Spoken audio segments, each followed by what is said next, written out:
America అధ్యక్షుడు Donald ట్రంప్కు వ్యతిరేకంగా no Kings only constitution అంటూ అమెరికన్లు రోడ్డెక్కారు సార్.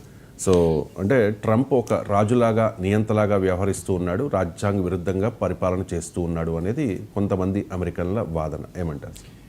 అంటే ఈ విమర్శ ఎందుకు వచ్చిందంటే, మీకు లాస్ ఏంజల్స్లో జరిగిన దాడులు, ప్రదర్శనలు, అల్లర్లు, ఇది లా అండ్ ఆర్డర్ సమస్య, మేము దీన్ని డీల్ చేయగలమని కాలిఫోర్నియా గవర్నర్ పేర్కొన్నాడు.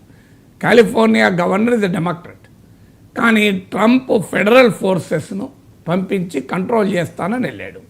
ఇది కాన్స్టిట్యూషనల్ క్వశ్చన్ రైజ్ చేసింది. అంటే లా ఎన్ఫోర్స్మెంట్లో, లా అండ్ ఆర్డర్ మెయింటెనెన్స్లో కాలిఫోర్నియా రాష్ట్ర గవర్నర్ అధికారాల్ని ప్రెసిడెంట్ అతిక్రమిస్తున్నాడా అని. ఇది కాలిఫోర్నియాలో ఇవాళ జరగచ్చు, రేపు ఇంకో చోట జరగచ్చు. ఎందుకంటే అమెరికా మనకన్నా బలమైన సమాఖ్య రాజ్యం.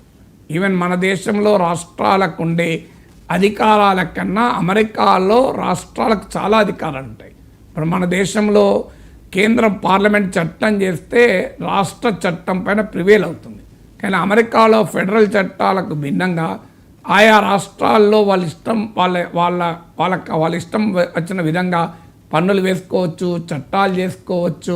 ఇప్పుడు కొన్ని డ్రగ్స్ కొన్ని రాష్ట్రాల్లో బ్యాండ్, మరికొన్ని రాష్ట్రాల్లో బ్యాండ్ కాదు. అబార్షన్ రైట్స్ కొన్ని రాష్ట్రాలు ఒక రకంగా ఉంటాయి, కొన్ని రాష్ట్రాలు ఒక రకంగా ఉండవు. సో ఈవెన్ చాలా విషయాల్లో అమెరికా రాష్ట్ర